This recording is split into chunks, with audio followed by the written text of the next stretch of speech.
Hello YouTube, welcome to Paddy Stream. I'm Paddy, and today we're looking at Nathria Raid Performance for the week. Today is the 9th of January, so looking back a week from now, we'll be looking at what was popular, looking at see if there's any indications of change in the meta, and some general commentary on the data itself. We'll be mainly focusing on Heroic, as that's where the bulk of the player base is at the moment, but we will also look at Mythic as well. There is a few surprises in Mythic, so it'll be good to have a look at that for sure. So before we do the big reveal, let's play a little game. Drop a comment on what you think the highest DPS spec will be, but also what you think is the most popular spec.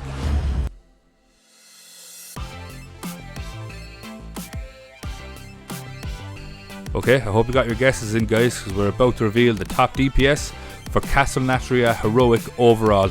And that's right, it's the Balanced Druid, Boomkin, top of the pile, with Affliction, Warlock, Fire Mage, Unholy Death Knight and Shadow Priest making up the rest of the top 5. And what do all these 5 specs have in common? That's right, they're all great AoE specs with high cleave damage. So with there being 60% of all the fights in Nathria having some form of cleave or AoE, it's no surprise that these will be making up the top 5. There was something that caught my attention when I was putting this together, when I was looking through the data, and that's here what you're seeing on your screen now is the massive amount of deviation at Windwalker Monk and Balanced Druid. So yes, of course there is deviation for all specs, but if you look at the length of the lines, right, that's showing you deviation from the median, and they're very long on the Windwalker Monk and Balanced Druid here. For me, this is coming down to a lot of people switching over to these classes because of the fact that there is so much talk about them. I mean, Windwalker Monk didn't see a lot of logs for the first couple of weeks, or didn't see as many as it's seeing now. They're seeing a massive surge in popularity for Windwalker Monk. It is kind of climbing the melee ranks. We'll look at that more in a moment. But with that comes, you know, people switching over to that spec, people who maybe can't play it as well as the people who've been playing it all along, or somebody who's just trying it for the first time because of the fact that it is meta and because of the fact that it is flavour of the month. And we're seeing that as well at Balanced Druid. So with Balanced Druid, the reason that we're seeing that as well is because of the fact that they are the top range DPS. You are going to see more and more people who are maybe uncertain about their own class coming over and trying that, and that's why you will see a huge amount of variation, is these new people who maybe haven't played this before and are just giving it a bash basically. Having said that, it is no surprise that Windwalker Monk is becoming more and more popular, with the fact that, you know, the healing spec Mistweaver is not very good at the moment. People don't really want to take that, but people do still want to take the 5% damage increase that it offers through physical damage. So it is one of 2 classes that offers a 5% debuff on the boss. So for Windwalker Monk, or for any monk in fact, you will get they will apply a dot to the boss for 5% increased melee damage or physical damage on your boss, and Havoc Demon Hunters will apply the same effect only for magic damage. So they're really looking after your range DPS. So Balanced Druids, Affliction Warlocks, Fire Mages, they all love Havoc Demon Hunters in their raid, whereas your melee DPS will really want a Windwalker Monk, or any monk there in fact, to look after them with the physical side of that damage. Now with that, you look at the damage that a Windwalker Monk is doing over a Havoc Demon Hunter, it is quite significant. It is doing a nice bit more.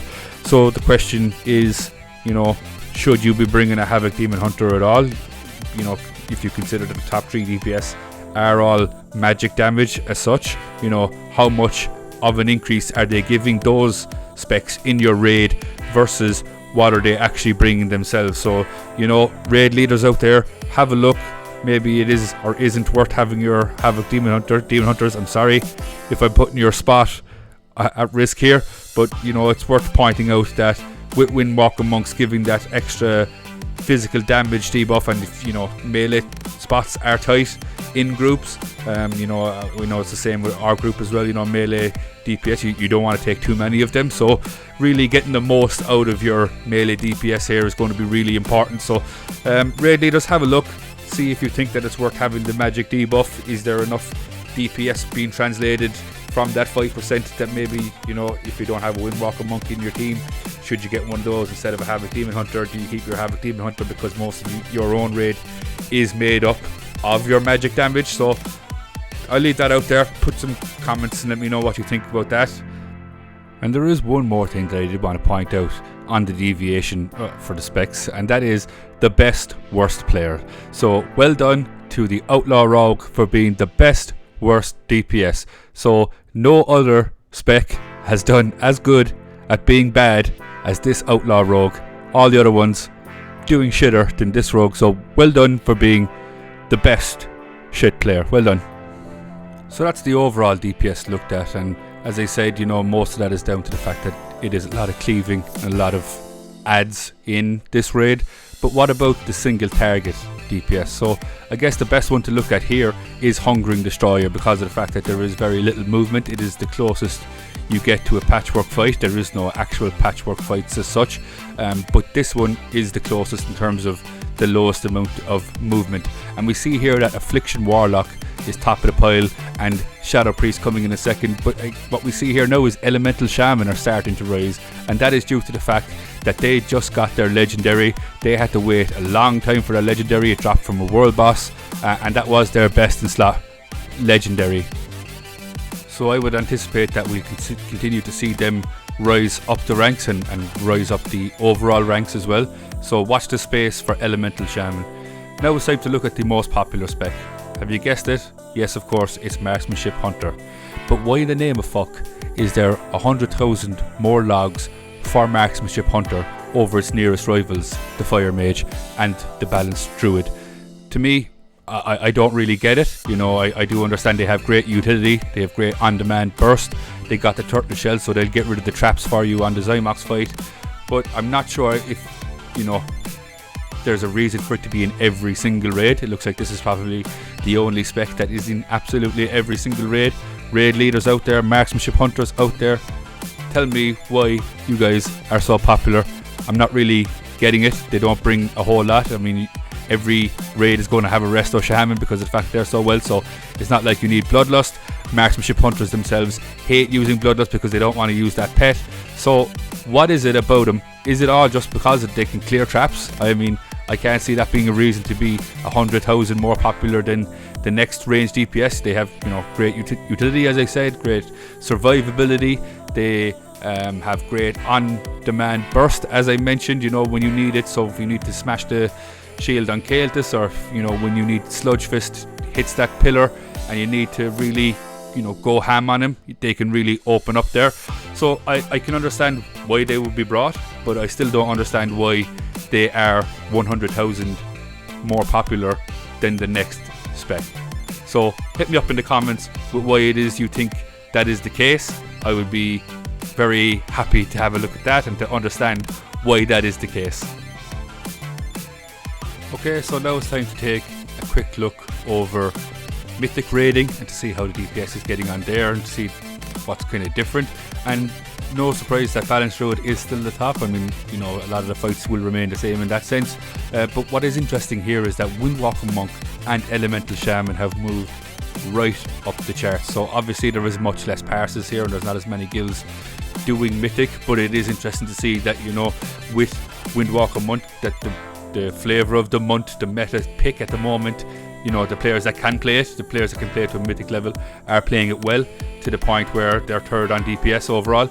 And the same for Elemental Shaman. Now that they have their legendary, we are seeing that the good players are using them effectively and that we're starting to realise the full potential of Elemental Shamans. I think we'll see them become more and more popular throughout Mythic and Heroic now that they do have that legendary, and people will see what they're capable of. People who might have abandoned them earlier in the expansion might switch back, provided that they obviously did the boss Valinor in time to get their legendary, otherwise they're waiting another 4 fucking weeks, which is one of the shittest designs we've seen. I don't think anybody else had to wait as long for their best in slot legendary as the Elemental Shamans did. So, you know, Elemental Shamans, I'm sorry, that is a load of shit. But now that you have it, we are seeing that they are really capable of producing really good DPS, which is a really good segue, because now we're going to look at the single target for Mythic. So we're going to use Hungering Destroyer here again as the kind of most patchwork like fight, and there you go, Elemental Shaman absolutely lighting the place up. Feral Druid as well, we're seeing now come onto the scene. There has been a bit of talk about Feral Druids in the community lately. One thing that they were missing all along was the fact that they didn't have any burst. Now that they have Convoke the Spirits, They do have considerable amount of burst, so it is a bit more unreliable in the fact that, you know, you don't know what spells you're going to cast, but I mean, you can pretty much guarantee that you are going to do much more DPS when you're casting 16 spells in the space of 4 seconds, that you are going to increase your DPS, and we're seeing that here. Feral Druid, kind of, people were sleeping on them a bit. People didn't realize, you know, they've been kind of a meme spec for a long time, but here they are proving that they can be back on top, that they can be part of the scene again. So, you know, to all the people who are waiting for Feral Druids to come along, here you go, here's your chance. They're very viable again. They're doing better single target here in Mythic than their balanced counterparts. But there's one more thing that I want to discuss on that picture right there, and I'm sure you've noticed it as well, but what in the name of fuck is that dog shit Frost Mage doing raiding Mythic? This is like so far behind everybody else. That's fucking like LFR performance. Who the fuck is taking this Frost Mage to Mythic raids? Who is trying to do Hungering Destroyer with this Frost Mage? I'm sure he doesn't have a guild anymore, surely the fuck. My god, I've never seen the likes of that in my life. That mage is dog shit. Okay, so that's a look at the current state of raiding at the moment for both Heroic and Mythic. Let me know what you thought of the video, what you thought of the analysis. Let me know if you have any comments or queries on anything I discussed today, or anything that you would like to see added to the future analysis for these types of videos. Please like and subscribe, you know, really helps me out if you guys could do that. I'm also streaming on Twitch most days over at Paddy Stream, so that's twitch.tv/Paddy Stream. I'm going to leave a link in the description below. Thanks again for watching, and let me know what you think, and until next time, peace.